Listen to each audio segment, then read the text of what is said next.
Hello के Y tense, मैं एक बार फिर से आ चुका हूँ आप लोगों के सामने। Hope you are all doing well.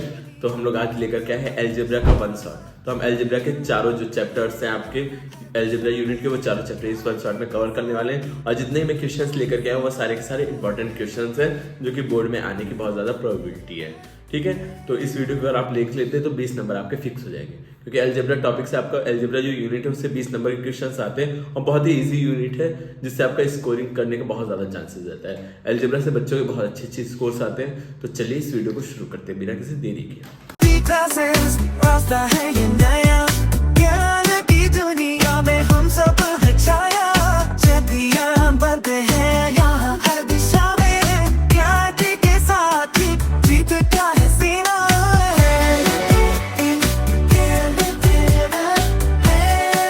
बच्चों शुरू करते हैं आज का वन शॉट जो कि होने वाला है पूरा अलजेब्रा पे, जिससे आपका 20 नंबर फिक्स है। मैंने इंट्रोडक्शन में ही बताया था। तो चलिए आज के वीडियो में क्या क्या टॉपिक हम लोग कवर करने वाले हैं। पहला टॉपिक है जीरोस ऑफ पॉलिनोमियल, फिर रिलेशनशिप बिटवीन जीरोस, फिर कोफिशिएंट ऑफ क्वाड्रेटिक पॉलिनोमियल्स। ठीक है, पॉलिनोमियल पहले हम लोग एक चैप्टर खत्म करेंगे, फिर linear equation in two variable. इसमें 3 मेथड से तीनों मेथड देखेंगे और कुछ वर्ड प्रॉब्लम्स भी सॉल्व करेंगे आपके आंखों के सामने। फिर उसके बाद क्वाड्रेटिक इक्वेशन में देखेंगे फैक्टराइजेशन कैसे करना है और completing the square by using quadratic formula and relation between discriminant of roots. ठीक है, और उसके बाद फिर हमारा लास्ट टॉपिक रहेगा अरिथमेटिक प्रोग्रेशन। ठीक है, तो चलिए हम लोग शुरू करते हैं आज की इस वीडियो को। पहले मैं चेक कर लूँ एक बार कि रिकॉर्डिंग हो रही है या फिर नहीं। एक बार कैमरामैन प्लीज चेक करिए रिकॉर्डिंग हो रही है या फिर नहीं हो रही है। ऑल सेट, तो चलिए शुरू करते हैं आज के इस वीडियो को। तो क्या है जीरोस ऑफ पॉलिनोमियल। जीरोस का मतलब क्या होता है? जीरो का मतलब होता है ऐसा चीज आप रखो इक्वेशन में कि वो पूरी इक्वेशन जीरो हो जाए। वेरिएबल की ऐसी वैल्यू जिसपे इक्वेशन जीरो हो जाए। जैसे फॉर एग्जांपल दिया हुआ इक्वेशन 3 है, इतना लंबा नहीं देंगे बेटा, परेशान हो जाओगे आप लोग। ठीक है, तो आप लोगों के फॉर योर शेक हम लोग लेते हैं 3 - x इज इक्वल टू 0। ये लिया तो मतलब ये इसका आपको अगर 0 फाइंड करना है, कोई बोले इस वाली इक्वेशन का 0 फाइंड करो, तो आप क्या करो, इसको लिखोगे 0 मान लो पूरी इक्वेशन को। तो क्या हो जाएगा 3 इज इक्वल टू एक्स को उधर भेज दो प्लस इधर माइनस जाएगा, तो x की वैल्यू क्या आ गई 3। अगर आप x की वैल्यू 3 पुट करते हो तो आपका क्या हो जाएगा ये इक्वेशन, तो ये पूरा 0 हो जाएगी इक्वेशन। पुट करके देख लेते हैं यहाँ पे। अगर आप पुट करो 3 माइनस ये 3 पुट करो हो जाएगा 0। ये देखिए 0 हो गया ना। तो इससे आपको क्या पता चला? इससे पता क्या चला आपको कि ये इक्वेशन का जो एक 3 है वो एक इसका जीरोस है। ऐसे ये तो क्या था, लीनियर इक्वेशन थी, इसकी पावर 1 थी। तो लीनियर इक्वेशन 9th क्लास में हमने पढ़ा है। लेकिन अगर पावर 2 हो जाती है तो क्या हो जाता है क्वाड्रेटिक इक्वेशन, और जितनी पावर उतने ज्यादा जीरो। तो अगर 3 पावर है क्यूबिक इक्वेशन जो कि अब सिलेबस से कट चुका है, तो 3 आपके जीरो ज्यादा थे। बस जानकारी के लिए बता रहा हूँ वैसे। और अगर आपके 2 पावर है तो 2 जीरो। और फिर एक क्वेश्चन आता है कि ये जो ग्राफ वाले क्वेश्चन, ठीक है, एमसीक्यू के लिए जरूर एक बार और बोल देता हूँ, ऑटो चला गया बगल से। तो क्या आता है कि ग्राफ वाले क्वेश्चंस आते हैं। ग्राफ देख के आपको बताना होता है कि जो पी एक्स फंक्शन है उसके कितने ज्यादा जीरोस है। और यहाँ पी एक्स की जगह पी वाई दिया होता, तो आप देखते हैं कि वाई को कितनी जगह पे इंटरसेक्ट कर रही है लाइन, तो उतने जीरोस होती है। लेकिन यहाँ पे पी एक्स दे रखा है, तो पी एक्स मतलब एक्स को जितनी जगह पे इंटरसेक्ट कर रही है। ये वाली जो ग्राफ है यहाँ पे एक जगह पे कर रही है, तो इसके पे कितने होंगे, नंबर ऑफ जीरोस 1 होंगे। यहाँ पे देखो एक भी बार एक्स एक्स को नहीं काट रही है, एक्स एक्सिस को, तो इसलिए जीरोस हो जाएंगे। नंबर ऑफ जीरो कितना हो जाएगा, 0 हो जाएगा। यहाँ पे देखो 1 2 3 टाइम्स कर रहे हैं तो क्या हो जाएगा 3 हो जाएगा। और ये ऐसे यहाँ पे 2 टाइम्स कर रहे हैं तो ये 2 हो जाएगा। और यहाँ पे आप करोगे 1 2 3 4 टाइम कर रहे हैं तो ये 4 हो जाएगा। यहाँ पे देखो 1, यहाँ पे 2, यहाँ पे 3, 1 2 3 टाइम्स कर रहे हैं तो ये 3 हो जाएगा। ठीक है, आई होप आपको ये चीज समझ में आई होगी। जितनी जगह पे कट कर रहे हो उतने जीरो, नंबर ऑफ जीरोस होते हैं। ठीक है, और नेक्स्ट अब रिलेशनशिप बिटवीन जीरोस। अब रिलेशनशिप मतलब क्या, 2 जीरोस, जैसे कि यह general form of quadratic equation, ये है आपकी जनरल फॉर्म। इसमें जो ए बी सी डी क्या होते हैं, ये सब कॉन्स्टेंट्स होते हैं। ठीक है, ए होता है coefficient of a is equal to coefficient of x square, मतलब एक्स स्क्वायर का मल्टीपल ये है। और ऐसे बी इज इक्वल टू होता है कोफिशिएंट ऑफ एक्स, और सी इज इक्वल टू होता है कांस्टेंट टर्म। बस इतना आसान है, ये चीज आपको समझ में आई होगी। तो इसमें जो रिलेशनशिप बिटवीन जीरोस होता है वो क्या होता है, एक होता है अल्फा प्लस बीटा। अल्फा मतलब अल्फा और बीटा क्या होते हैं, जीरोस। हम दो इसके जीरोस आएंगे, आपको मैंने बताया था क्योंकि दो वो क्या है क्वाड्रेटिक इक्वेशन है, 2 पावर है तो 2 जीरोस आएंगे। तो एक जीरो को हम अल्फा मान लेते हैं और एक जीरो को बीटा मान लेते हैं। इन रियल इसकी कोई ना कोई वैल्यूज होती है। ठीक है, तो इसको एक अल्फा मानेंगे, एक को बीटा मानेंगे। तो अगर हम करें अल्फा और बीटा को दोनों को जोड़े तो वो सेम एज वैल्यू आएगी। कोफिशिएंट ऑफ एक्स को कोफिशिएंट ऑफ एक्स स्क्वायर से डिवाइड करें और वो भी नेगेटिवली, तो ये सेम वैल्यू आएगी। ये फॉर्मूला लिखा है। ऐसे अगर हम प्रोडक्ट करें तो ये वैल्यू आएगी। इस चीज को हम लोग जब क्वेश्चन करेंगे तो आपके ज्यादा समझ में आएगा। क्वेश्चन करते हैं हमारा पहला क्वेश्चन, आराम से करते हैं पहला क्वेश्चन। ये क्या हो गया, the hell control by I don't know what happen here. इस साइड पे मैं पहली बार कर रहा हूँ ना, तो इसीलिए थोड़ा सा आगे पीछे चीज़ें हो जा रही है, कोई दिक्कत नहीं। चलो नीचे बढ़ते हैं। अब रिलेशनशिप बिटवीन, अब ये क्वेश्चन आ गया हमारे पास। ये क्वेश्चन क्या है, find the zeros of polynomial. पहले तो पॉलिनोमियल का जीरो फाइंड करो। जीरो फाइंड करने का मैं आप लोगों को तरीका बताता हूँ कैसे फाइंड करना है जीरो। देखिए ये है आपकी इक्वेशन, यहाँ पे बगल में लिख लेते हैं x square plus 7x plus 10। अब इसको क्या मैंने बताया था कि जीरो मान लेते हैं पूरे को, ठीक है। फिर जो इसका ये जो कांस्टेंट टर्म होता है, इसको आपको वो निकालना होता है फैक्टर्स। तो कांस्टेंट टर्म मतलब 10 है, 10 के फैक्टर्स निकालो। 2 5 सा 5 1 सा। तो अब 5 और 2 के साथ कुछ ऐसा खेल किया जाए कि ये 7 बन जाए। तो आपको यहाँ दिख रहा है कि ऐड 5 और 2 को ऐड कर दो तो 7 बन जाएगा, या तो ऐड करने पे या फिर माइनस करने पे कुछ बन जाए। तो आप क्या करोगे, ऐड करोगे तभी ये 7 बन जाएगा। तो आप क्या लिखोगे यहाँ पे, 7 की जगह पे 2x और फिर प्लस 5x। 7 को ऐसे लिखोगे कि इसके फैक्टर से इन दोनों को मल्टीप्लाई करने पे 10 बन जा रहा है, प्लस 10 इज इक्वल टू 0। अब इन दोनों में देखो स्टार्टिंग की क्या चीज़ कॉमन है, तो x कॉमन आएगा तो क्या बचेगा x प्लस, और इधर x कॉमन आ गया, 2 बार x था तो एक कॉमन आ गया, एक यहाँ बचा। और फिर यहाँ पे क्या था, 2 और x था तो 2 तो कॉमन लिया नहीं, 2 बचा है, x कॉमन लिया था वो कट गया। अब यहाँ देखो क्या कॉमन ले सकते हैं, यहाँ पे 5 के टेबल में दोनों चीजें आती है तो 5 कॉमन लो, और इधर बचेगा x plus 2 is equal to 0। अब एक चीज और देखेंगे हम इसमें, अब क्या है x प्लस 2 दोनों के पास है तो हम x प्लस 2 ले लेंगे कॉमन यहाँ से, और बचेगा क्या, इधर बचेगा x और इधर बचेगा 5 इज इक्वल टू 0। अब दो चीजें हैं इसमें, अगर a और b दो चीज को मल्टीप्लाई किया जाए वो 0 बन रही है, तो वो 0 या तो एक ये 0 होगा या फिर ये 0 होगा, दोनों में से कोई एक चीज तो 0 होगी। तो हम मान लेते हैं अगर ये चीज 0 है तो जो आपकी x की वैल्यू होगी वो क्या आएगी, x इज इक्वल टू -2 आएगी। और अगर if x plus 5 is equal to 0 है तो x की वैल्यू क्या आ जाएगी, -5 आ जाएगी, ठीक है, -5 आ जाएगी। अब क्लियर। अब देखो रिलेशन भी हम लोग को करना है, क्या वेरीफाई करना है रिलेशन को भी। तो हम क्या करेंगे, अल्फा, फुल स्क्रीन पे नहीं आएगा, हाँ, तो हम करेंगे अल्फा प्लस बीटा। हमने पढ़ा था अल्फा प्लस बीटा क्या होता है, अल्फा प्लस बीटा होता है -b/a। -b इसमें क्या है, 7 है, तो माइनस का तो रहेगा ही, और b की वैल्यू क्या है, 7 है, 7 ऐसे लिख देंगे। और a की वैल्यू क्या है, जब x उसका कोई कोफिशिएंट नहीं है तो हम यहाँ 1 मान लेते हैं तो 1 हो जाएगा। तो alpha plus beta is equal to -7 आ गया। और रियल में अल्फा बीटा को जोड़ोगे, एक ये है अल्फा, किसी भी एक को अल्फा मान सकते हो और किसी भी एक को बीटा मान सकते हो। और रियल में इन दोनों को जोड़ो तो क्या हो जाएगा, इन दोनों को रियल में अगर आप जोड़ते हो, अल्फा की जगह -2 रखो, फिर प्लस -5 कर दो, फिर -7 हो जाएगा ना। जैसे यहाँ पे आया वही सेम चीज़ यहाँ पर भी आई है। अब ऐसे प्रोडक्ट ऑफ जीरोस देख लो, प्रोडक्ट ऑफ जीरोस निकाल के देख लेते हैं अभी यहीं पे तुरंत। आपके जो जीरोस है, प्रोडक्ट ऑफ जीरोस आपने फॉर्मूला पढ़ा, क्या होता है, c/a। c क्या है, 10 है, और a क्या है, 1 है, c रहने दो। और रियल में दोनों को जोड़ो, दोनों को मल्टीप्लाई करो, -2 इंटू -5, माइनस माइनस क्या होता है, प्लस, तो ये हो जाएगा 10। तो आपके ये दोनों मैच हो जा रहे हैं, तो हैंस वेरीफाइड आप लिख सकते हो इसको, ठीक है। अब ऐसे एक क्वेश्चन और देख लेते हैं। अब देखो इसमें तो आप कहोगे सर ये तो एक ही यहाँ पे दिया ही है, दो ही टर्म्स, यहाँ b वाला टर्म तो गायब है। ऐसे होता है ना, जनरल फॉर्म होती है ax² plus bx plus c, ये होती है जनरल टर्म। तो इसमें तो आप कहेंगे कि मिसिंग है सर कुछ ना, ये x, ये बीच वाला मिडिल टर्म मिसिंग है, तो कैसे करेंगे। तो ये भी कोई पहाड़ नहीं है, आराम से कर लोगे आप लोग सॉल्व। तो इसको कैसे करना है सॉल्व, देखो पहले आपको पता है कि a क्या है, a है 1x² का जो कोफिशिएंट होता है, b क्या है, b है ही नहीं तो आप b को 0 मान लो, और c क्या रहेगा इसमें, c रहेगा -3। अब पहले हम इसका जीरोस फाइंड करते हैं, रिलेशनशिप तो बाद में होता रहेगा। पहले जीरोस फाइंड करने का क्या तरीका है, x² -3 इज इक्वल टू 0। मैंने बोला था 0 मान लेना, तो अब 3 को उधर भेज दो तो क्या हो जाएगा, x² is equal to 3, then x is equal to क्या हो जाएगा, स्क्वायर उधर हटेगा तो ये हो जाएगा 3, ठीक है, प्लस माइनस दोनों, क्योंकि अगर आप -√3 का स्क्वायर करते हो तो भी आपकी वैल्यू 3 आती है, और माइनस और प्लस √3 का स्क्वायर करोगे तो भी वैल्यू क्या आएगी, 3 ही आएगी। तो मतलब आपके ये आंसर जो होगा, x के दो वैल्यूज रहेंगी, एक वैल्यू क्या होगी, +√3, और एक वैल्यू होगी -√3। तो एक को अल्फा मान लो और एक को बीटा मान लो, ठीक है।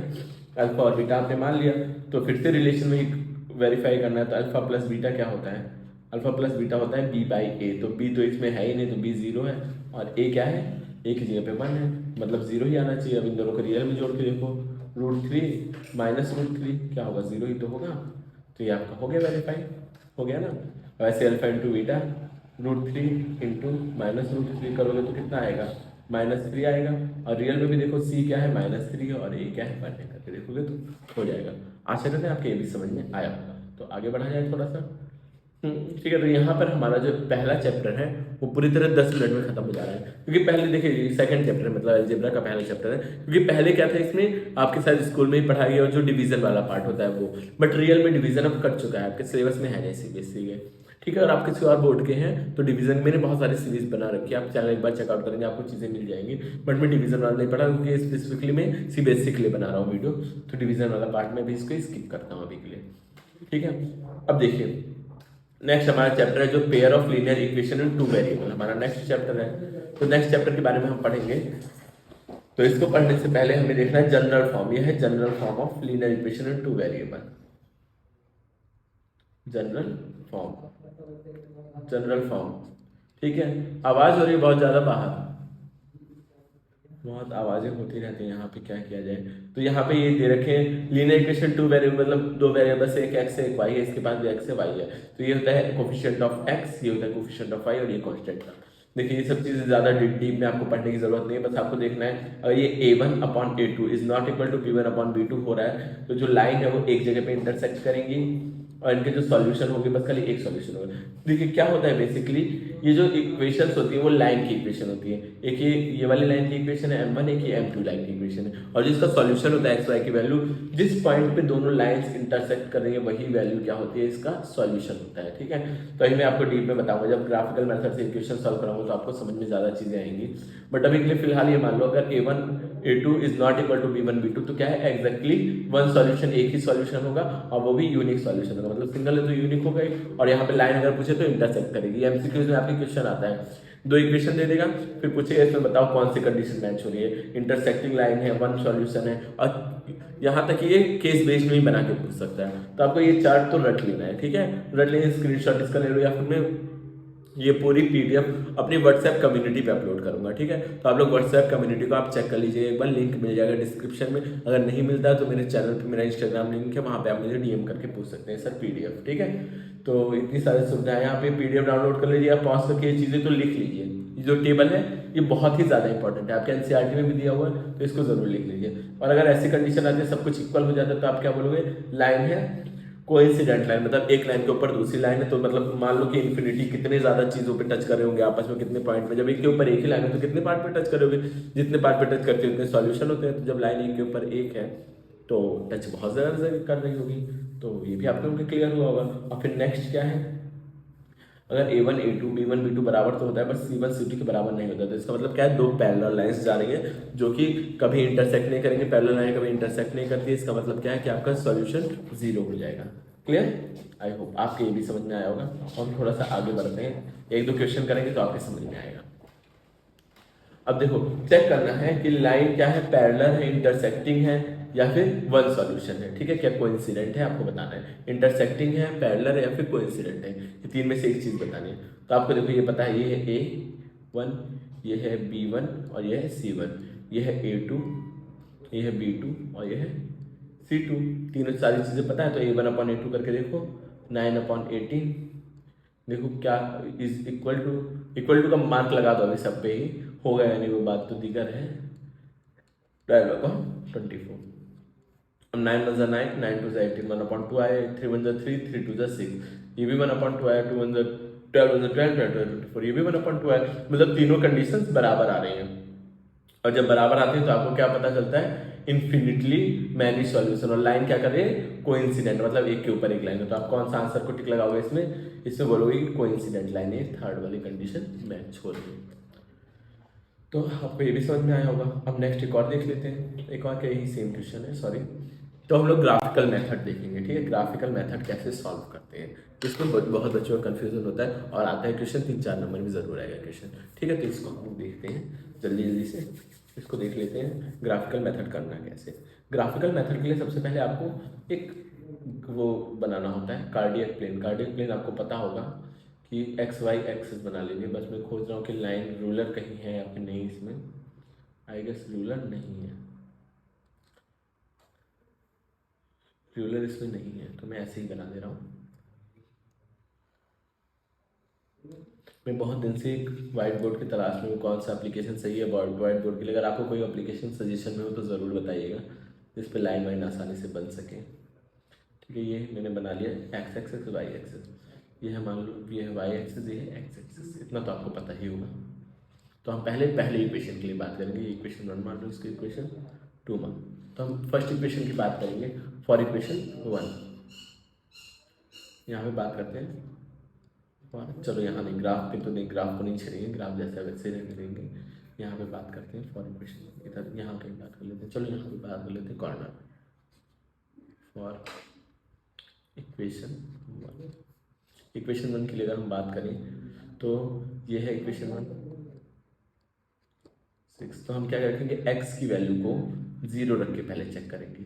x की वैल्यू अगर हम 0 रखते हैं तो ये 0 हो जाएगा, 0 + 3y = 6, देन 3y = 6, तो y = क्या हो जाएगा 6/3 विच मीन इट्स 3। ठीक है, तो आपको यहाँ पे एक छोटा सा टेबल बनाना होता है, छोटू सा, ऐसे ऐसे ऐसे, यहाँ पे रखोगे x, यहाँ लिखोगे y। ठीक है, x की जगह आपने क्या 0 रखा तो y की वैल्यू 3 आई थी। अब नेक्स्ट आपको एक और पॉइंट चाहिए, तो आप उसके लिए क्या करोगे, y की वैल्यू 0 रखो, y = 0। अगर आप y की वैल्यू 0 रखते हो तो यहाँ पे पुट करो x + 3 × 0 = 6, देन x की वैल्यू क्या आ जाती है 6 आ जाती है। तो y का आपने 0 रखा तो x की क्या आई थी 6 आई थी। ठीक है, जो एक्स्ट्रा बचा हुआ पार्ट है इसको हटा देता हूँ, पूरा ही मिटने लगा, सॉरी। ठीक है, तो आपको 2 पॉइंट्स मिले, क्या मिले, एक्स एक्सिस वाले को पहले लेते हैं कोऑर्डिनेट्स को 0 3 और एक मिला है 6 0। अब आपको इसको क्या ग्राफ पे डिनोट करना है, 0 3 मतलब कि एक्स एक्सिस पे 0 लेकिन वाई एक्सिस पे 3, तो इसको 1 मान लेते हैं, इसको 2 मान लेते हैं और इसको 3 मान लेते हैं। तो ये क्या हो जाएगा 0 और 3। एक्स एक्सिस पे 0 था इसलिए यहीं पे रहेगा, और अगला पॉइंट जो आपको मिला है 6 और 0, मतलब एक्स एक्सिस पे 6, वाई एक्सिस पे 0, मतलब ऊपर एकदम नहीं चढ़ा है, बस यही गया 4 5 और 6। तो क्या हो जाएगा 6 और 0। क्लियर, आई होप समझ में आया होगा ये चीज़। फिर इसको इन दोनों पॉइंट्स को मिला करके हम एक लाइन बना लेंगे, इन दोनों पॉइंट्स को मिलाते हुए एक लाइन बन जाएगी। यहाँ पे देखिए थोड़ा सा गड़बड़ हुआ है, बट आप लोगों को समझ में आया होगा। इसको मिलाते हुए एक लाइन बना लेंगे, आप लोग रूलर से खींच लेगा स्केल से आराम से। फिर फॉर इक्वेशन 2 कलर चेंज करते हैं इक्वेशन 2 के लिए, ताकि आप लोगों को बाद में पढ़ते टाइम समझ में चीज़ें आए। थोड़ा सा हल्का कलर, ठीक है। तो लिखेंगे यहाँ पे फॉर इक्वेशन 2, ये सेकंड इक्वेशन ये वाली थी, इसको माना था हमने, तो 2x + 3y = 12 ये है। तो आप क्या करो, x = 0 रख के पहले देखो, तो x की वैल्यू अगर आप 0 रखते हो तो 2 × 0 + 3y = 12, तो क्या हो जाएगा 3y = 12, देन y = 12/3, तो 3 × 3 3 × 12, तो y = 4 आ जाएगा। अच्छा, ये माइनस है ना, माइनस कहीं नहीं है, ठीक है, तो ये हो जाएगा 4। अगर आपने ये -3 था, तभी तो मुझे लग रहा था यहाँ कुछ गड़बड़ है, यहाँ -3 है, यहाँ -3 है, यहाँ भी माइनस है, यहाँ भी -3 है, तो ये भी -3 है, तो आंसर क्या आएगा -4 आएगा। यहाँ पे भी एक छोटा सा टेबल बनाओ, सेम छोटा सा आपका टेबल बनेगा, तो ये हो जाएगा x, ये हो जाएगा y। अब यहाँ पे आप पुट करो x की जगह 0, नहीं x की जगह आपने 0 रखा तो y की वैल्यू क्या आई थी -4, और y की जगह आवाज आ रही है बहुत ज़्यादा अंदर, y की जगह 0 रखो, तो 3 × 0 = 12, तो आप रखोगे 2x = 12, then x = 12/2 which is 6। x की वैल्यू 6 आएगी, y की वैल्यू 0 रखने पे x की वैल्यू क्या है 6 आई है। तो ये आपका एक कोऑर्डिनेट क्या मिल गया 0 और -4, और एक मिला आपको 6 और 0, 2 कोऑर्डिनेट्स इसके ही मिल गए।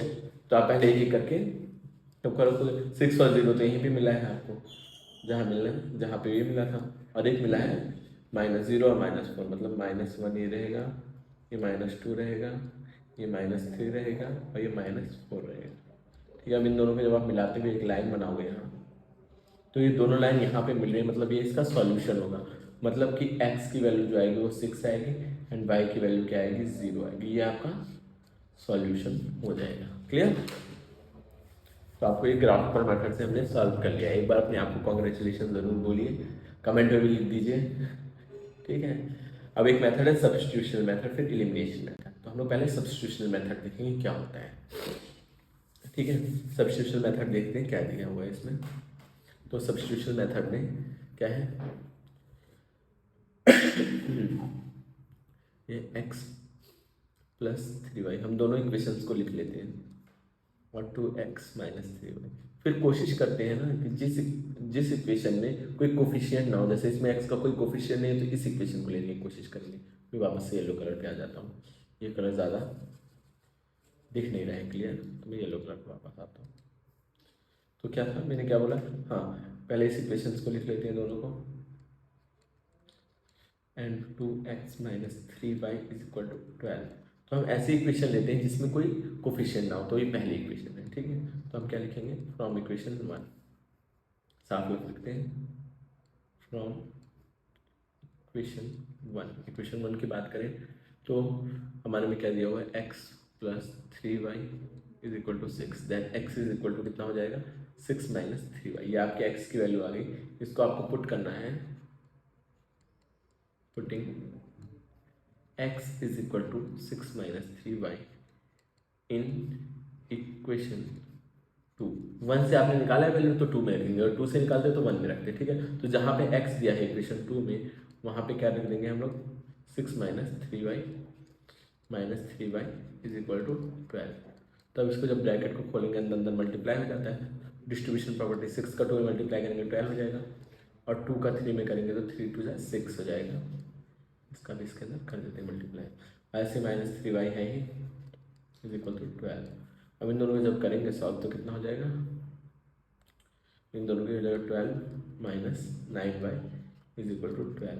12 को उधर भेज देते हैं, 9y is equal to 12 minus 12 which is 0। तो क्या हो जाएगा, 9y is equal to 0, then y is equal to 0 2। तो y की वैल्यू 0 आ गई यहाँ पर। अब ये जो y की वैल्यू आई है उसको इक्वेशन, किसी भी इक्वेशन ले सकते हैं, y is equal to 0 in any equation. तो हम इन इक्वेशन 1 में ही रख के देख लेते हैं, y इज इक्वल टू 0 रख देते हैं, जो भी y की वैल्यू आएगी तो x की वैल्यू क्या हो जाएगी, 6। देखिए सेम आंसर मिला आपको, सेम आंसर मिला जो आपको पिछले वाले ग्राफिकल मेथड से मिला था, वही सेम आंसर इससे मिलेगा। क्वेश्चन ही सेम है, आंसर भी सेम मिलेगा, जाहिर सी बात है। अब एक अगला एलिमिनेशन मेथड देखते हैं। एलिमिनेशन ये थोड़ा सा ज़्यादा इजी होता है, सब बच्चे इसी को सोचते हैं करने का। इसी क्वेश्चन मतलब अगर आपको कुछ नहीं पूछा जाता है ना तो सब बच्चे प्रीफर करते हैं कि एलिमिनेशन मेथड करें।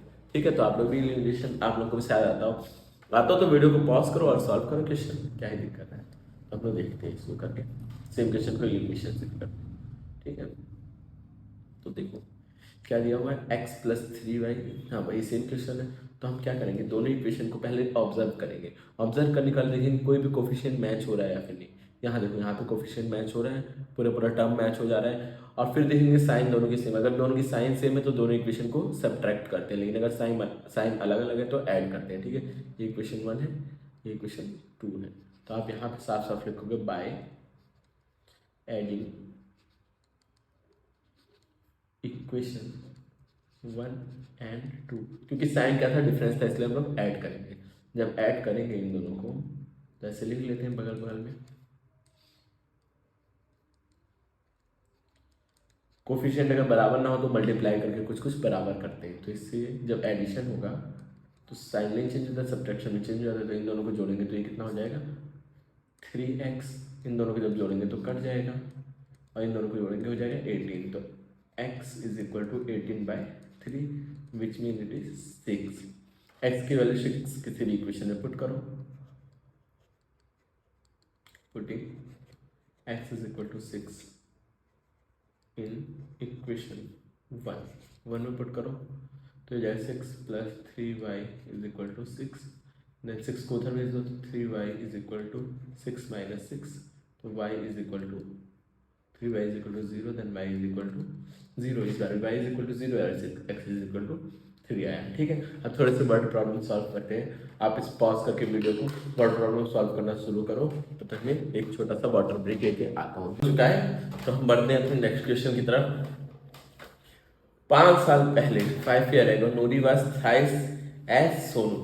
जो नूरी है वो 3 गुनी ज्यादा ज्यादा थी सोनू से। 5 साल पहले की बात है। अब 10 साल बाद नूरी विल बी ट्वाइस और एज सोनू, सोनू की 2 गुनी हो गई। तो हम लोग मानते हैं प्रेजेंट एज नूरी की। Let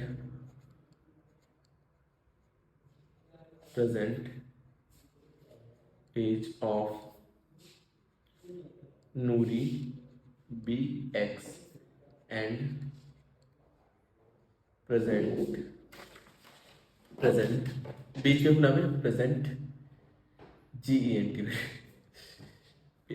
present age age age of Sonu be y. ठीक है, एक को एक्स मान लिया, एक को वाई मान लिया। एक को साफ साफ इसको लिखते हैं, बहुत गंदा हो। वापस से साफ करते हैं इसको, अब अच्छे से लिखेंगे। लेट प्रेजेंट एज ऑफ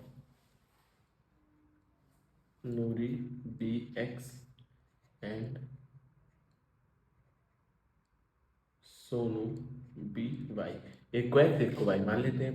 ठीक है, तो अब क्या दिया हुआ है 5 ईयर एगो, तो नूरी की एज 5 साल पहले क्या होगी x-5।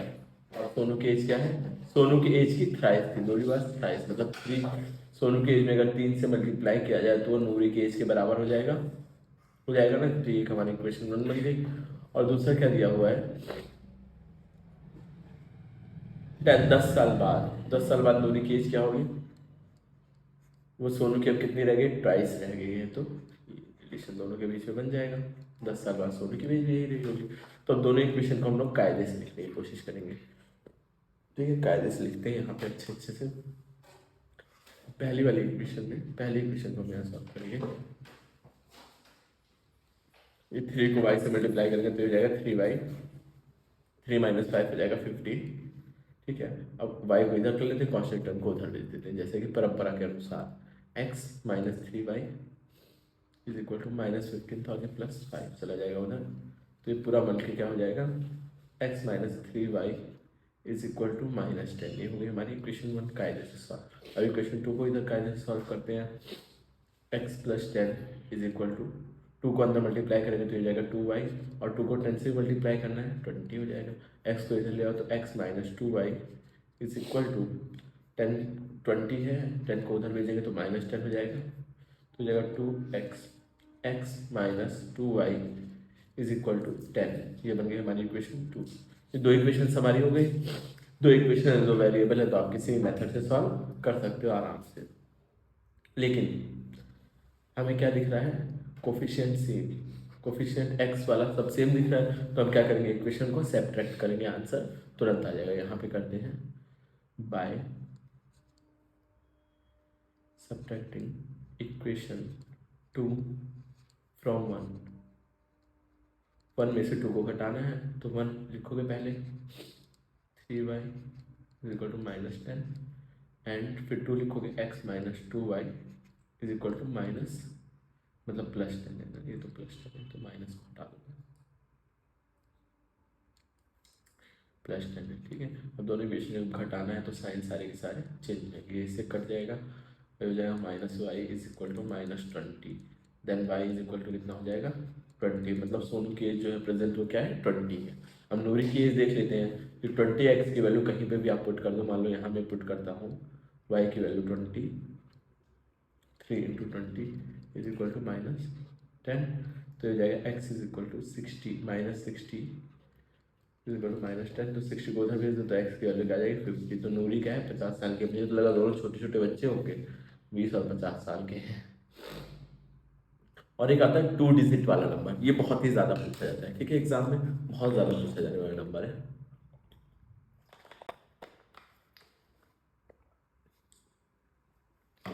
बहुत ज़्यादा पूछा जाने वाला क्वेश्चन है। क्या है, पहले तो 2 डिजिट नंबर बनता कैसे वो हम देखेंगे। ठीक है, ये सब 8th क्लास में क्वेश्चन पूछे जाते हैं, बट मैं बता देता हूँ तरीका कैसे बनता है। कोई अच्छा सा कलर लेंगे तरीका बताने के लिए। कौन सा कलर लिया जाए? लाल। लाल तो मुझे बिल्कुल भी नहीं पसंद है, ब्लैक इस पर शूट नहीं करेगा, तो अब ये पिंक सा कर लेते हैं, पिंक कलर लेंगे। ठीक है, तो नंबर बनता कैसे है? Can I have my jacket? बहुत ज़्यादा ठंडा लग रहा है, ठंड एकदम, यहाँ पे टेम्परेचर बहुत ही ज़्यादा लो हुआ है, तो मैं इसको जैकेट को पहन लूँ। तब तक आप लोग कमेंट में जल्दी से लिख दीजिए अपने घर का टेम्परेचर, जो भी टेम्परेचर है आपके घर का वो ज़रूर लिखिए, आपके एरिया का। यहाँ का टेम्परेचर तो 9 डिग्री सेल्सियस चल रहा है, और मैं हाफ टी शर्ट में वीडियो बनाया और मेरे पीछे दीवार भी नहीं है, ये एरिया खुला हुआ है। ठीक है, और बैटरी भी लो हो चुकी है मेरे हेडफोन्स की, जिसका माइक मैं यूज़ कर रहा हूँ। तो बैटरी तो मुझे मिल जाएगा दूसरा headphone. Can I have second headphone? जल्दी जल्दी में जैकेट पहन लेता हूँ, तब तक आप लोग कमेंट में अपने जहाँ जिस भी जगह से वहाँ का टेम्परेचर जरूर मेंशन करिए। ये देखना है कौन कितने घंटे में पढ़ा है।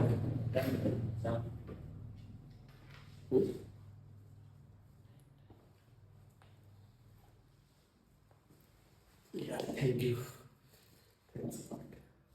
Take this and charge it very well.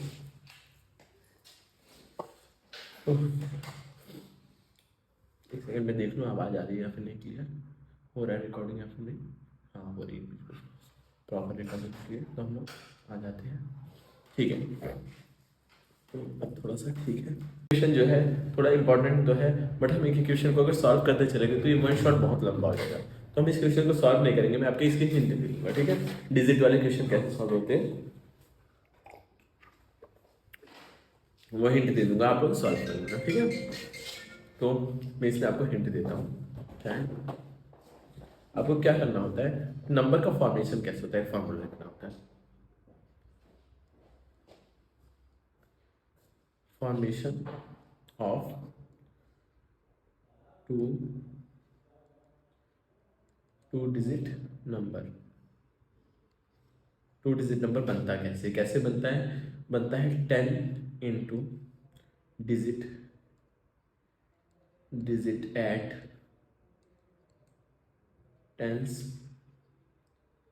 Place and नहीं plus digit at ones place. ऐसे बनता है आपका टू डिजिट नंबर। ठीक है, तो जैसे कि हमारा ये 43 नंबर है, इसको अगर हम 10 डिजिट पे क्या है 4 है, तो 4 इंटू 10+3 करेंगे तो ये देखिए 43 बन रहा है। तो इसी तरह हमारा नंबर बनाना होगा। एक नंबर को, एक डिजिट को हम मान लेते हैं x और एक को y मान लेते हैं, तो नंबर कैसे बनेगा? y मान लो 10 पे है तो 10 इंटू वाई प्लस एक्स, ही हो जाएगा नंबर, मतलब 10y प्लस एक्स ही नंबर हो जाएगा। ठीक है, ये तरीका है फॉर्मेशन ऑफ नंबर का, और इसी से आप ये सॉल्व करोगे, दो इक्वेशंस बनेंगे और आप सॉल्व कर लोगे बहुत ही आसान तरीके से। ठीक है, अब ये भी एनसीईआरटी का प्रॉब्लम है, जो यहाँ मैं क्वेश्चन दिखा रहा हूँ, भले ही मैं सॉल्व नहीं करा रहा हूँ, बट आपको ये चीज़ सॉल्व करनी है। ठीक, आपको ये चीज़ें सॉल्व करनी है खुद से। तो ये सब एनसीईआरटी के क्वेश्चन है, आप इन लोग को एक बार ट्राई करना, सॉल्व करके सारे क्वेश्चन सॉल्व हो जाएंगे। अगर कोई क्वेश्चन नहीं सॉल्व होता है तो आप लोग मेरे व्हाट्सएप कम्युनिटी में ज्वाइन हो सकते हो, मैंने बताया ही है, तो वहाँ क्वेश्चन पूछ सकते हो। और नहीं होता है, आप अगर कुछ दिक्कतें आती हैं तो मेरा वो इंस्टाग्राम का लिंक भी है, कमेंट सेक्शन में मिल जाएगा या फिर आपको डिस्क्रिप्शन में मिल जाएगा, तो आप वहाँ पे मुझे डीएम कर देना, मैं सबका रिप्लाई देता हूँ। ठीक है, तो ये सब सारे के सारे सिंपल प्रॉब्लम्स हैं। ठीक है, ये सारे प्रॉब्लम्स आप लोग एक बार ज़रूर अटेम्प्ट करना, अगर अटेम्प्ट नहीं होते हैं तो मैं हूँ यहाँ बताने के लिए। पीडीएफ आपको मिल जाएगी कम्युनिटी पे, आप कमेंट बॉक्स चेक करिए, कम्युनिटी मिल जाएगी। ठीक है, तो हम लोग देखेंगे क्वाड्रेटिक इक्वेशन। ठीक, क्वाड्रेटिक इक्वेशन क्या होती है? जैसे आपने पॉलिनोमियल पढ़ा था, बहुत ही मिलता जुलता टॉपिक है पॉलिनोमियल से क्वाड्रेटिक इक्वेशन में। तो पहले general form of quadratic equation लोग देखेंगे क्या होते हैं। जनरल फॉर्म जो कि पॉलिनोमियल के होते हैं, वही क्वाड्रेटिक इक्वेशन भी ये स्टैंडर्ड फॉर्म है, जिसमें ये देखिए एक स्टैंडर्ड फॉर्म होते हैं, आपने मैंने जीरोस वाले बता दिया था, b x plus c is equal to 0। General form इसके दो जीरोस होते हैं, एक होता है अल्फा, एक होता है बीटा। ये चीज़ बताया था। लेकिन किस चीज़ को हम क्वाड्रेटिक, कौन सी इक्वेशन क्वाड्रेटिक इक्वेशन बोलेंगे, जिसमें जो x की हाईएस्ट पावर है, जो कि वेरिएबल की हाईएस्ट पावर है, वो क्या होनी चाहिए, 2 होनी चाहिए, 2 से ज़्यादा होनी चाहिए। एक्स वाई जेड कोई भी वेरिएबल हो, उसकी हाईएस्ट पावर 2 होनी चाहिए, तो हम मान लेंगे कि ये क्वाड्रेटिक इक्वेशन है, अदरवाइज क्वाड्रेटिक इक्वेशन नहीं होगी। तो इसमें कुछ क्वेश्चन दे रखे हैं, आपको पहचानना है कि ये है कि नहीं है। तो आप इसमें अगर 2 से मल्टीप्लाई करते हो तो ये क्या बन जाएगी, 2x + 2 is equal to, solve करके देखना है ये बन रही है या फिर नहीं, ऐसे देख के नहीं बताना। यहाँ तो x की पावर नहीं दिख रही है, क्या पता सॉल्व करने के बाद हो जाए पावर 2 इज इक्वल टू, ये हो जा रहा है 2x - 6। देखो x की पावर अभी भी 2 नहीं आ रही है, तो मतलब ये क्वाड्रेटिक इक्वेशन नहीं है। और सेकंड को सॉल्व करते हैं। सेकंड में यहाँ x की पावर 2 दे तो रखी है, लेकिन कहीं सॉल्व करने के बाद कटवट ना जाए, तो हम तब भी ये भी देखेंगे करके, सॉल्व करके देखना ही है। -2 से 3 को मल्टीप्लाई करेंगे हो जाएगा -6, हम -2 को -x से करेंगे तो +2 हो जाएगा। x² ये कटने का कोई चांस नहीं है, तो मतलब ये क्वाड्रेटिक इक्वेशन है। ऐसे यहाँ करके देखेंगे मल्टीप्लाई। यहाँ पे देखिए अभी तो ये वाले इंटरेस्टिंग है, थोड़ा करके देखते हैं इसको। ठीक है, मैं इसको करके दिखाता हूँ आपको। इसको करेंगे मल्टीप्लाई तो एक्स का एक्स से मल्टीप्लाई हो जाएगा x², एक्स का 1 से मल्टीप्लाई हो जाएगा तो 1x, और x का -2 से हो जाएगा तो -2x, और 2 का 1 से हो जाएगा तो हो जाएगा -2। ये आपको आना चाहिए, डिस्ट्रीब्यूशन प्रॉपर्टीज मैंने मल्टीप्लाई किया बस खाली। ठीक है, तो अब यहाँ पे x का x से करेंगे तो हो जाएगा x², इधर वाला भी डिस्ट्रीब्यूशन प्रॉपर्टी से करना है। ऑन एंड x का 3 से करेंगे तो हो जाएगा 3x, और x का 1 से करेंगे हो जाएगा x, और 1 का 3 से करेंगे हो जाएगा -3। तो देखिए अभी x² से x² कट जा रहा है, तो हाईएस्ट पावर x² नहीं रह जा रही है।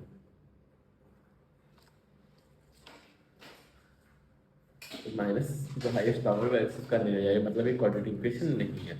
ऐसे इसमें देखिए x से x नहीं कट पाएगा, इसमें तो ये क्वाड्रेटिक इक्वेशन हो गया। आप लोग अटेम्प्ट करिएगा, कुछ चीज़ें मैं आप लोगों के हवाले छोड़ दे रहा हूँ। ठीक है, अब देखिए क्वाड्रेटिक इक्वेशन सॉल्व करने के लिए इक्वेशन बनाना पड़ेगा। कॉन्जिक्यूटिव क्या होता है, कॉन्जिक्यूटिव मतलब लगातार। जैसे एक नंबर 1 है तो उसके बाद वाला क्या होगा, 2 होगा, फिर 3 होगा, मतलब लगातार नंबर। तो हम मान लेते हैं लेट 1 नंबर बी x, एक को x मान लेते हैं, तो अगला क्या होगा, so next will be x+1, यही होगा। हम इन दोनों का प्रोडक्ट जो दिया x × x+1 जो दे रखा है वो किसके बराबर दिया हुआ है, 306 के बराबर। तो इसको मल्टीप्लाई करेंगे तो x को अंदर से x² हो जाएगा, और 1 से करेंगे तो x हो जाएगा, इज इक्वल टू 306, या फिर x² + x - 306 is equal to 0। मैंने बताया था फैक्टराइजेशन का तरीका, आप लोगों को याद होगा। आपको क्या निकालना है, 306 के फैक्टर्स निकालने हैं। 2 × 1 = 2, 2 × 5 = 10, 2 × 3 = 6। अब ये देखो अब किससे कटेगा, 3 से, 3 × 5 = 15, 3 × 1 = 3। ठीक है, अब फिर अभी किससे कट सकता है, फिर से 3 से कटेगा ही है, 3 × 1 = 3, 4 5 2, 3 × 7 = 21, फिर कटेगा 17 से। हमें कुछ ऐसा पेयर बनाना होगा कि माइनस या प्लस करने पे 1 हो जाए। तो ये 17 तो बड़ा सा, इसको रहने दो से, फिर से 9, 9 × 2 = 18, 18 × 8 = 17, 18 इधर और ये 17, तो ये बन सकता है पेयर। तो x² दोनों को माइनस करने पे हो रहा है +18x - 17x - 360 is equal to, मतलब 306 = 0। ठीक, अब इन दोनों में क्या कॉमन है, x कॉमन है, x लिख लेंगे हम। यहाँ पे 18 और यहाँ पे क्या कॉमन है, -17 कॉमन है, तो x लिखेंगे। और ये 17 के टेबल में 306 कब आता है, 18 टाइम आता है, और माइनस कॉमन लिया तो ये साइन प्लस हो जाएगा। मल्टीप्लाई करके आप लोग देखिएगा 18 टाइम्स आएगा। अब x + 18 दोनों में है, कॉमन ले लेंगे, और यहाँ पे क्या बचेगा, x - 17 बचेगा इज इक्वल टू 0। ठीक है, तो अब दोनों में से कोई एक तो होगा ही। If x + 8 is equal to 0 then x is equal to -18। अब if x - 17 is equal to 0 then x is equal to 17। अब यहाँ देखिए कि यहाँ बोला है पॉजिटिव इंटीजर, तो ये वाला आंसर तो इनवैलिड है क्योंकि नेगेटिव आ गया, तो मतलब आंसर कौन सा है, ये वाला आपका सही है। ठीक है, तो आई होप आपको ये भी समझ में आया होगा। हम बढ़ते हैं नेक्स्ट पे। ठीक है, नेक्स्ट देखते हैं।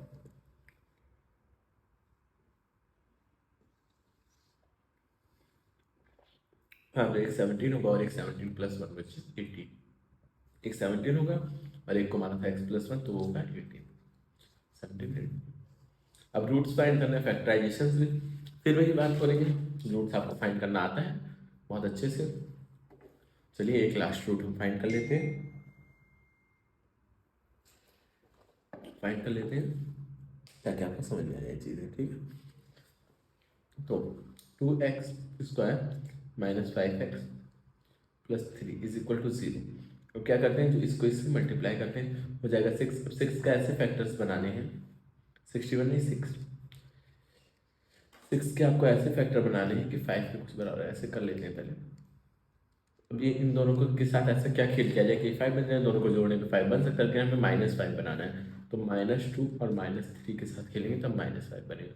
2x² -2x और -3x ये दोनों जोड़ के बन जाएगा 5। तो इन दोनों में कॉमन क्या आ रहा है 2x कॉमन, तो इधर बचेगा x-1 और इधर -3x कॉमन, 3 बस कॉमन आ रहा है तो x-1 इधर भी बन जाएगा, हो जाएगा 0। तो x-1 इधर और 2x-3 इधर इज इक्वल टू 0। तो हम बोलेंगे if x-1 is equal to 0 then x is equal to 1, और if 2x-3 is equal to 0 then 2x is equal to 3 and x is equal to 3/2। तो ये हमारे दो फैक्टर्स आ चुके हैं, प्राइम फैक्टराइजेशन से हमने इसको सॉल्व कर दिया है। अब देखिए कुछ इस तरह के आते हैं रूट्स वाले, तो आपको रूट्स देख करके एकदम डरना नहीं है, घबराना बिल्कुल भी नहीं है, ठीक है। घबरा कर तो वहीं पे आधा क्वेश्चन खत्म। तो रूट्स को हमको कैसे ट्रीट करना है, एक्स की तरह ट्रीट करना है, ठीक है। जैसे हम वेरिएबल को ट्रीट करते हैं ना, तो सेम ऐसे ही ट्रीट करना है, उसको देख के डरना नहीं है। तो हम एक्स की तरह इसको ट्रीट करेंगे, बस मान लेते हैं कि 2 है यहाँ पे और कुछ नहीं है। तो क्या करेंगे, 3 × 2 करेंगे, फिर 6 का ऐसा फैक्टर बनाना है कि जोड़ने घटाने पर 2 आए। तो पहली चीज़ क्या देख लेना है, जिसका हम फैक्टर बनाने जा रहे हैं, पहले देखते हैं 3 और 2, 3 से कटेगा फिर 1। तो हमें ये जो रूट के अंदर है उस चीज़ को तो बाहर अलग से ही निकाल लेना है। तो हमारे पास इसका एक फैक्टर और है, 1 भी है फैक्टर, 1 सबका होता है। तो हमारे जो 6 है इसको तो हमें टच ही नहीं करना है, ठीक है। इस 6 को रूट की वजह से हमें छोड़ देना है ऐसे, बस खेलना किससे है 1 के साथ। 1 के साथ ऐसा कुछ खेला जाए कि ये क्या बन जाए, 3 × 2 = 6 है, कि जोड़ने या घटाने पर 2 बन जाए, बीच में 2 है, ऐसा कुछ किया जाए कि ये क्या हो जाए 2 हो जाए। तो 1 के साथ तो हम ऐसा कुछ करने का सोच भी नहीं सकते, बहुत ज़्यादा कॉम्प्लिकेशन है यहाँ पे, ठीक है। तो हम ये क्या करेंगे, 3 × 2 6 होगा, 6 को 3 और 2 के फॉर्म में टूटा हुआ है ये, और हमें √6 तो चाहिए ही चाहिए ब्रैकेट में, यहाँ पे √6 तो चाहिए ही चाहिए, ठीक है। इसके साथ हम कोई भी कंप्रोमाइज़ नहीं कर सकते। एक आपके पास ऑप्शन है कि आप क्या लगाओ, क्वाड्रेटिक फार्मूला लगाओ, और एक ऑप्शन है सिंपल तरीका जिसमें आप √6 तो ऐसे ही रहने दो और यहाँ पे 1 मिला हुआ है आपको, और 1 और √6 के साथ कुछ ऐसा खेला जाए कि 2 √6 बन जाए। तो एक √6 है तो √6 × √6 कर लिया जाए, √6 × √6 के बराबर होता ही है, और √6 और √6 को जोड़ा जाए तो -2 √6 भी बन सकता है, बन सकता है ना आराम से। थोड़ा सा दिमाग लगाओ, √6 × √6 किसके बराबर हो जाएगा, 6 के बराबर, और 2 बार √6 को जोड़ोगे तो √6 हो नहीं जाएगा 2 √6, और माइनस में लाना है तो माइनस को 2 बार जोड़ दो तो 3x² -√6x और -√6x + 2 ऐसे, ऐसा कुछ, ठीक है। क्लियर, थोड़ा थोड़ा समझ में आया होगा। अब देखो इन दोनों में आपको लग तो रहा है कुछ कॉमन है, बट आप जाहिर नहीं कर पा रहे हो चीज़ों को। 3 को तो हम क्या लिखेंगे, 3 को जैसे ही हम 3 को ऐसे लिख सकते हैं, एक सेकंड इसको थोड़ा सा मिटाता हूँ मैं, मिट क्यों नहीं रहा है, परमानेंट मार्कर से लिखा गया क्या। हाँ 3 को हम क्या लिख सकते हैं, √3 लिख सकते हैं, x² जो है उसको रहने दो, और √6 को क्या लिख सकते हैं, √3 ×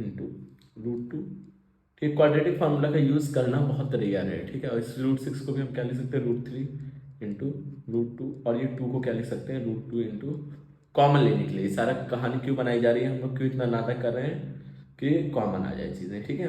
तो इसमें क्या कॉमन आ रहा है, √3 दोनों के पास है, x दोनों के पास है, तो √3x हम ले लेंगे कॉमन। इधर क्या बचेगा, बचेगा √3 और x एक है ही, और यहाँ पे बच रहा है बस खाली क्या, √2।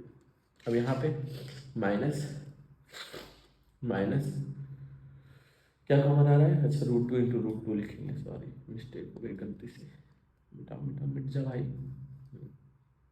√2 ले लेंगे कॉमन, माइनस में वो भी, तो अंदर क्या बचेगा, ये √3 तो हो जाएगा प्लस में, एक्स था ही इसके पास, और यहाँ पे माइनस √2 बचेगा। तो हम √3x माइनस √2 को अलग लिख लेंगे, और इधर क्या बच रहा है, √3x माइनस √2 को एक साथ लिख लेंगे, ठीक है, इज इक्वल टू 0। तो क्या होगा आपका, इफ 0 लिखने की नहीं जरूरत, जीरोज नहीं फाइंड करने आपको, बस खाली रूट्स फाइंड करने हैं, तो रूट्स भी जीरो होता है, कोई दिक्कत नहीं। तो √3, if √3x minus √2 is equal to 0, then √3x is equal to √2 and x is equal to √2 upon √3, एक हो जाएगा 0 ये, अगला भी 0 क्या होगा, सेम ही होगा, क्योंकि दोनों फैक्टर्स आए हैं सेम। तो आई होप आपको ये चीज़ बहुत आराम से क्लियर हो गई होगी। तो हम अपने नेक्स्ट क्वेश्चन की तरफ पढ़ते हैं। अभी तक तो आपने देखा ये वाला, इस तरह का बीच में रूट हो, अब रूट अगर आपका साइड साइड में आ गया तो आप क्या करेंगे, सर बताइए सर क्या करेंगे, आप खुद बताओ, सही क्यों बताएं हर बार, बस मैं ऑडियो चेक कर लूँ ऑडियो हो रही है कि नहीं, क्योंकि कई बार मुझे पूरी पूरी रिकॉर्डिंग रीजनरेट करनी पड़ती है, फिर से पूरा रिकॉर्ड करना पड़ता है, इससे ऑडियो होती है या नहीं। तो चलिए वो सब बातें तो होती रहती हैं, इन दोनों का आपस में मल्टीप्लाई करते हैं, तो 5 इंटू √2 इंटू √2 करेंगे तो इतना आ जाएगा, 5 इंटू √2 को करते हैं तो 10 हो जाता है, मतलब 2 हो जाता है तो हो जाएगा 10। अब 10 को ऐसे तोड़ना है कि जोड़ने या घटाने पर 7 आए, 5 से करेंगे, 5 और 7 का तो पहले, 5 और 2 का पहले ही रिश्ता है, 7 बन ही जा रहा है, तो आप क्या यहाँ पे साफ साफ लिखो √2x²। अब 7 की जगह लिख सकते हैं -5x और -2x, फिर प्लस 5√2। अब इसमें कॉमन लो, क्या कॉमन है, x कॉमन है, बचेगा क्या, √2x बचेगा और -5 बचेगा। अब इसमें माइनस, अब देखो 2 को हम क्या लिख सकते हैं, √2 लिख सकते हैं और √2 लिख सकते हैं, तो अब इसमें क्या कॉमन लो, √2 कॉमन लो और x है ही, अब यहाँ पे माइनस जब कॉमन लिया तो ये भी हो जाएगा माइनस हो जाएगा ये, और 5 कॉमन ले लो, ठीक है। और यहाँ क्या कॉमन लिया हमने, √2 कॉमन लिया ताकि √2 दोनों का दोनों हट गया है, तो ये और ये √2x माइनस 5, और यहाँ पर भी x माइनस √2 दोनों भी कॉमन आ गया, तो फिर आप वही नाटक लिखोगे, if √2x minus 5 is equal to 0, then √2x is equal to 5 and x is equal to 5 upon √2, एक ये 0 हो जाएगा और एक ये वाले के लिए, if x minus √2 is equal to 0, then x is equal to minus मतलब प्लस रूट, तो ये दो जीरोज आ गए, यही आंसर हो गया आपका। अब नेक्स्ट अगला देखते हैं, find two number whose sum is 27 and product is 182। देखिए सम क्या दे रखा है, तो मतलब एक को x मानो, x plus y is equal to 27 and product क्या दे रखा है x, इसको तो आप कॉमन सेंस के थ्रू भी कर सकते हो solve, x into y is equal to 182। I know quadratic formula वगैरह से सॉल्व होगा तो थोड़ा हो जाएगा, बट मैं आपको एक कॉमन सेंस का तरीका बताऊँ, या फिर ऐसे एक्स और वाई मानते ही नहीं है। अगर एक नंबर आपका x है, मान लो x plus y is equal to 27 ही मान लेते हैं, तो x की वैल्यू आप क्या लिख सकते हो, 27 माइनस वाई लिख सकते हो, x की जगह 27 माइनस वाई लिख सकते हो, x इंटू वाई कितना दे रखा है 182, तो आप y की जगह x की जगह क्या लिख सकते हो 27 माइनस एक्स, और यहाँ पे पहले भी x था, ओ शिट मैं क्या कर रहा हूँ, y की जगह लिख सकते हैं, पहले भी x था, इज इक्वल टू 182, आपका बन गया quadratic equation, 27x minus x square is equal to 182। सब चीज़ों को उधर भेज देते हैं तो हो जाएगा x² माइनस 27x प्लस 1, वापस से मेरा कट गया, एक मिनट में इसको ऑन कर दो जल्दी से, अब कहीं जाइएगा नहीं, आई डोंट नो वाई ऐसा क्यों हो रहा है, बार बार नोट पैड कट जा रहा है, मैं एक बार इसको ऑन करके आपका ये लेक्चर तो ख़त्म होके ही रहेगा चाहे कितनी भी बार कट जाए, ठीक है।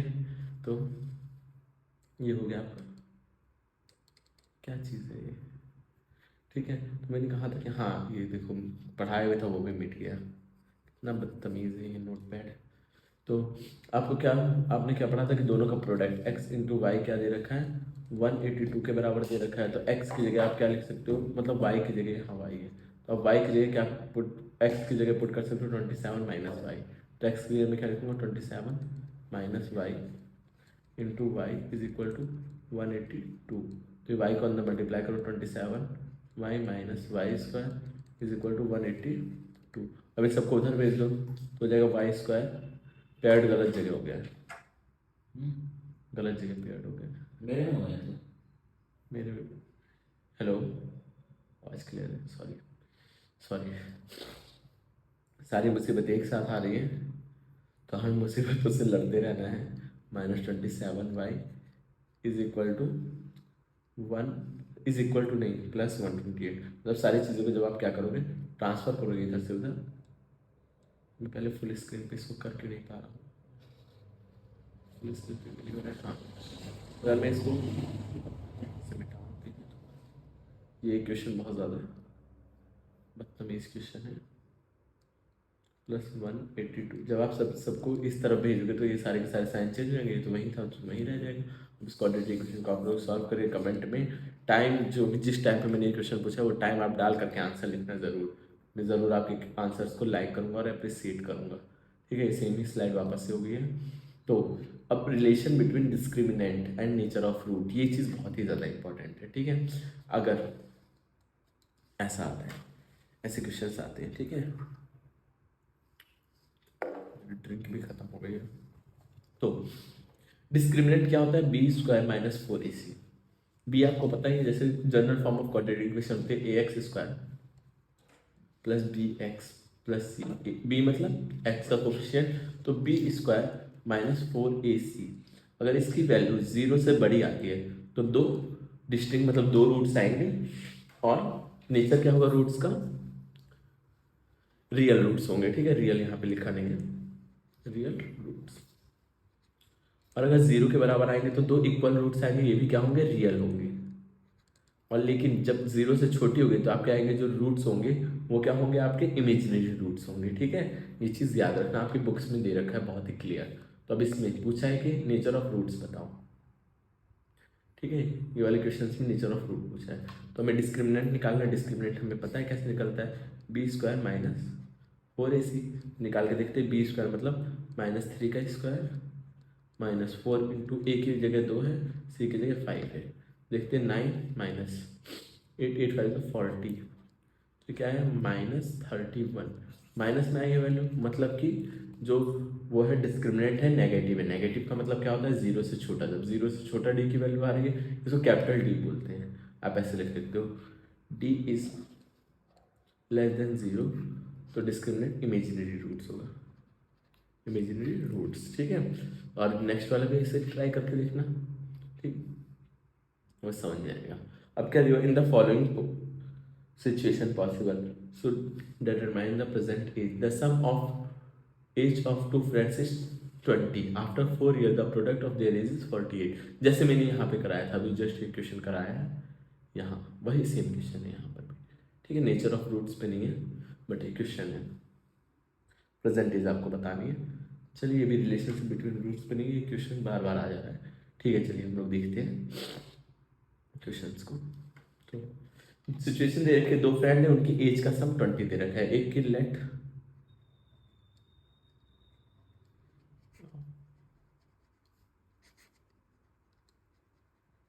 एंड बी एक्स, तो अगले वाली क्या हो जाएगी, 20 माइनस एक्स हो जाएगी। जैसे हमने ऊपर किया था। So age of second one is ये हो जाएगी। अब दोनों का प्रोडक्ट कितना दे रखा है, x into 20 minus x is equal to 48। अब ये सॉल्व कर लोगे आप लोग के हवाले में इसको करने जा रहा हूँ वापस से। इज इक्वल टू 48, तो ये सबको उधर भेज देते हैं, तो x square minus 20x plus 48 is equal to 0। अब आप इसको थोड़ा सा रूट फाइंड करना, आंसर आ जाएगा। जो टाइम है उस टाइम पे आप आंसर को लिख देना। ठीक है, तो आई होप आपको एक क्वाड्रेटिक इक्वेशन वाला पार्ट भी समझ में आ गया होगा अच्छे से। तो हम बढ़ते हैं हमारे लास्ट टॉपिक पे आज के, जो कि अर्थमेटिक प्रोग्रेशन। ठीक है, बहुत ही इंटरेस्टिंग टॉपिक है, अच्छे खासे क्वेश्चन से भी आ जाते हैं। तो हमारा आज का लास्ट टॉपिक अर्थमेटिक प्रोग्रेशन। तो अच्छे से पहले आप लोग सांस ले लीजिए, मैं भी थोड़ा सा पानी पी लेता हूँ। पानी थोड़ा पी लेता हूँ, फिर हम जल्दी से सॉल्व करते हैं अर्थमेटिक प्रोग्रेशन।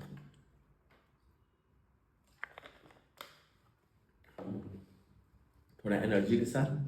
तो अर्थमेटिक प्रोग्रेशन होता क्या है? A list of number in which term obtain by adding a fix number. ऐसा ऐसी सीक्वेंस जिसमें जो अगला नंबर मिल रहा है कुछ एक पार्टिकुलर फिक्स नंबर ऐड करने पे अगला नंबर मिल रहा है। ठीक है, जैसे हमें बताना है इस सिचुएशन में कौन सा एपी है कौन सा नहीं है। A fair of taxi each kilometre, the fair after each kilometre when fair is 15 for the first kilometre and 8 each additional for her एक किलोमीटर में 8 जुड़ता रहेगा। ठीक है, पहले किलोमीटर के लिए 15 है, फिर हर एक किलोमीटर में 8 जुड़ता रहेगा। जब 8 ही जुड़ेगा फिक्स नंबर जुड़ता रहेगा। जब फिक्स नंबर जुड़ेगा बेटा तो ये क्या हो जाएगा? एपी हो जाएगा। ठीक है, इसमें फिक्स नंबर जुड़ रहा है तो मतलब ये एपी में हो जाएगा आपका।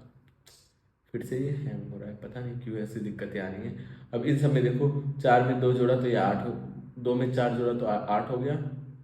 क्या हो रहा है? 2 में 2 जोड़ा तो ये 4 हो गया, 4 8, मतलब ये फिक्स नंबर जोड़ने पे नहीं बन रहा, मतलब कॉमन डिफरेंस सेम नहीं आ रहा है, मतलब ये एपी में नहीं है। इन सब में भी देखो कॉमन डिफरेंस सेम नहीं आ रहा है तो एपी में नहीं है। ये भी एपी में नहीं है, क्यूब स्क्वायर बनता जा रहा है। ये सब जीपी आएगा, एक वो समझोगे तब उसमें है, ये सब जीपी में है। अभी आप लोग में है नहीं, बट आईसीएससी में ये चीज़ें हैं।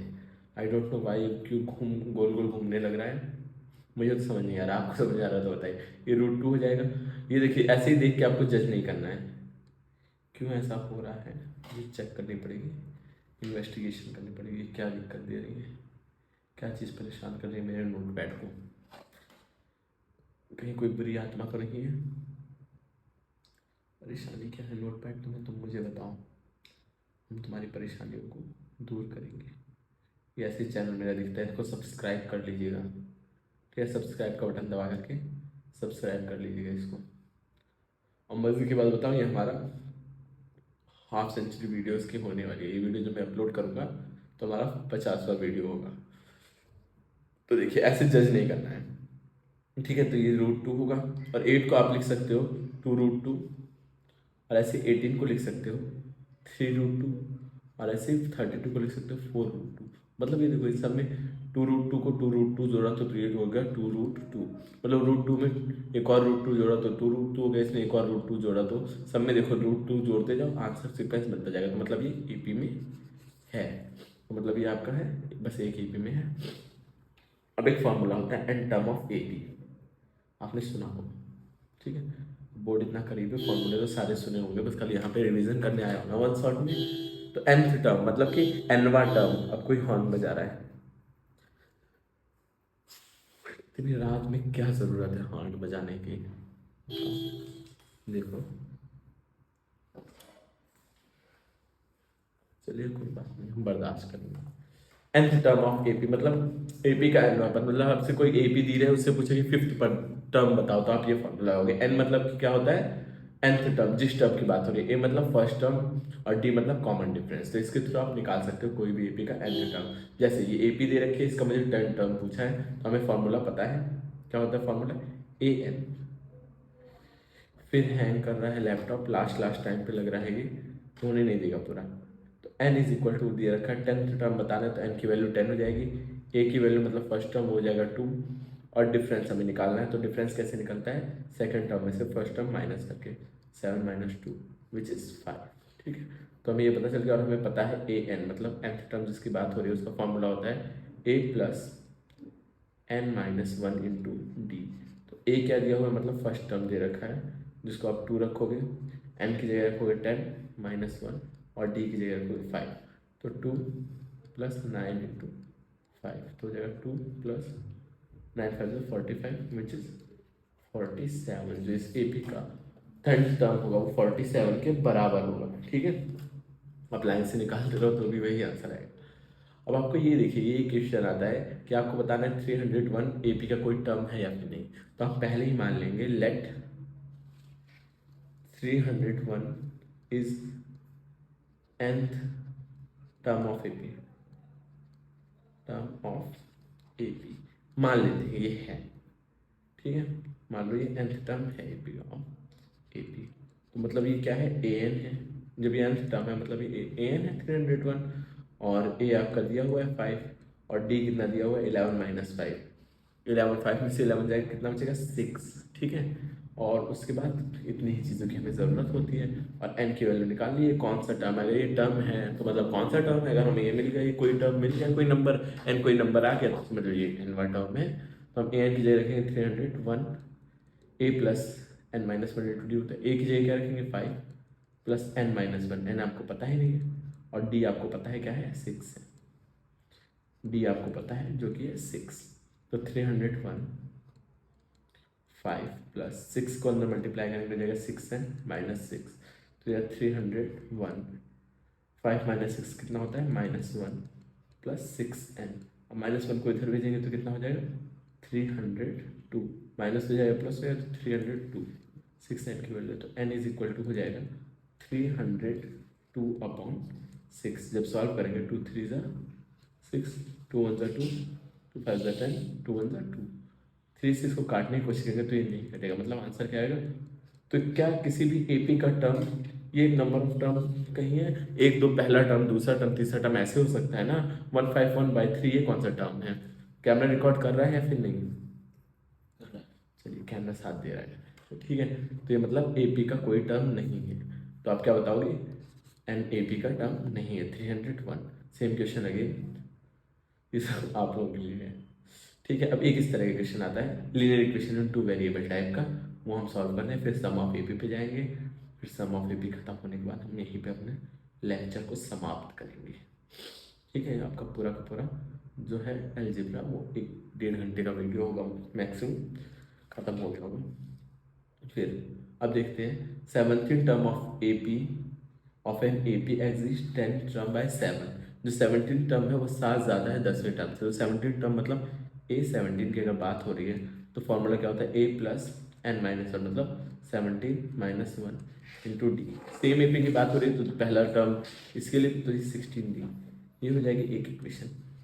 अब सेम ही चीज़ बात हो रही है इसके लिए, तो 10th टर्म मतलब A10 की बात हो रही है, सेम एपी के ही दोनों टर्म है तो पहला टर्म तो सेम ही होगा और इसको भी लिख सकते हैं 9 दो टर्म। अब क्या कंडीशन दे रखी है फ्रॉम कंडीशन,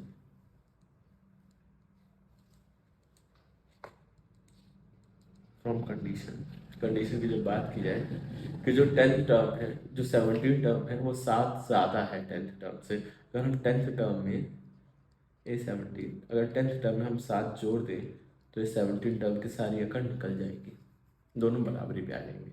17 टर्म क्या है A plus 16D, 10th term क्या है,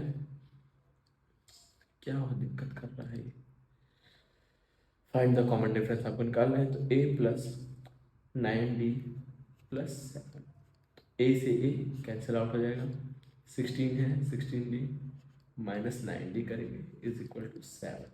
अब 16 में से 9 जाएगा कितना बचेगा, बचेगा हमारा plus 7D is equal to D, तो D इज इक्वल टू कितना हो जाएगा 1, आंसर आ जाएगा हमारा, ये हो गया 1।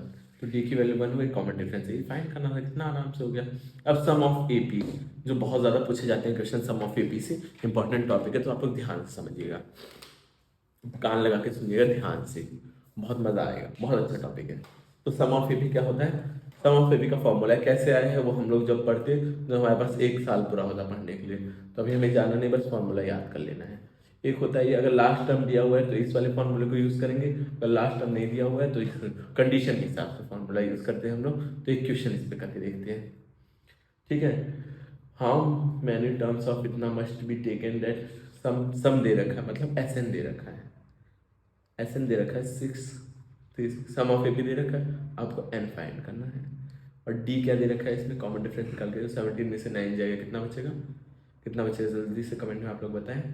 9 10 11 12 13 14 15 16 17, 6 7 8 8 बचेगा, ठीक है। कैलकुलेशन मैं ऐसे ही करता हूँ, मेरे ऑफलाइन बैच के बच्चे बोलते हैं कि आप सब कैलकुलेशन बच्चों की तरह करते हैं, बट मेरा तरीका है ही कैलकुलेशन का, ठीक है। तो अब A क्या दे रखा है, A दिया हुआ है 9, D दिया है, A दिया है, और आपको क्या चाहिए, अब कुछ नहीं चाहिए, सब कुछ तो है हमारे पास, बस n की वैल्यू फाइंड करनी है। आपको फॉर्मूला पता है SN इज इक्वल टू क्या होता है, SN is equal to 2A क्यों हो रहा है ये आज इतनी दिक्कतें?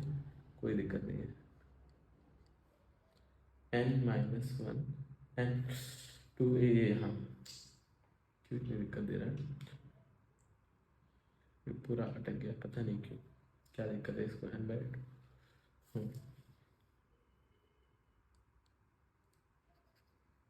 ये भी नहीं चाहता आप लोग एपी पढ़ो, मिट भी नहीं रहा है ये, बहुत बदतमीज हो गया है। कितनी मुसीबत है, एपी में आज खत्म करके रहूँगा, मेरी भी जिद है। n/2 two a plus n-1 into d, ये होता है फॉर्मूला। ठीक है, तो आपको पता है n की वैल्यू फाइंड करनी है। Sn पता है 636 है, n/2 का ऐसे ही रहने देते हैं। 2a मतलब 2 इंटू ए मतलब कितना हो जाएगा, 9 इंटू 2 18 हो जाएगा, प्लस n-1। डी की वैल्यू आपको कितनी पता है, 8। तो इसको उधर भी देते तो 2 हो जाएगा मल्टीप्लाई में। ठीक है, इधर क्या बचेगा, n तो बाहर है ही है। अभी देखिए क्वाड्रेटिक इक्वेशन आपके सामने बन के सामने आएगी।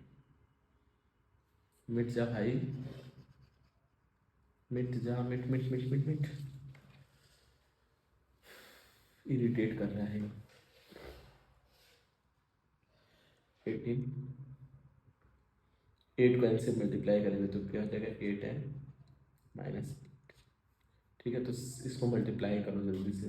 6 टू 12 का 2 कैरी 1, 6 वो 2 3 6 1 7। क्यों इतना दिक्कत कर रहा है, 7 6 2 12। ठीक है, बार बार लैग हो रहा है, मेरे समझ में नहीं आ रहा है ये क्यों हो रहा है। ये वीडियो ख़त्म होते ही मैं लैपटॉप को तोड़ने वाला हूँ, लास्ट वीडियो है इस लैपटॉप के साथ। एक लाइक आपका एक प्रे रहेगा लैपटॉप के लिए। 8n, जब 10 से 18 को माइनस करेंगे, 18 को 8 से माइनस करेंगे तो ये +10 आएगा। ठीक है, तो 1272 इज इक्वल टू n अंदर मल्टीप्लाई कर दो तो ये जगह 8n² प्लस 10n। अब इसको आप लोग क्वाड्रेटिक इक्वेशन बन गई, सॉल्व करके आंसर कमेंट में लिख दीजिएगा। जिन बच्चों का नहीं आया उन लोगों को पता भी चल जाएगा आंसर। और मैं कोशिश करूँगा इस पीडीएफ में सॉल्व करके आंसर को देने की आपको। ठीक है, ये बहुत बुरी तरह लैग कर रहा है। एपी में इसी टाइप के क्वेश्चन आते हैं, मैंने आपको थोड़े से बता दिए हैं, बट एक दो क्वेश्चन रह गए हैं बताने का, तो मैं कोशिश करूँगा उसको टेलीग्राम पे सॉल्व करके डाल दूँ। बट ये लैपटॉप साथ नहीं दे रहा है कि मैं भी आगे भी कुछ रिकॉर्ड कर पाऊँ, तो इस वीडियो को मुझे यहीं पे रोकना होगा। 2 क्वेश्चन और रह गए थे, मैं 2 क्वेश्चन और रह गए थे, उनको मैं सॉल्व करके आपको अपने जो व्हाट्सएप कम्युनिटी है उस पर पोस्ट कर दूँगा। ठीक है, तो आई होप आपको वीडियो पसंद आई होगी।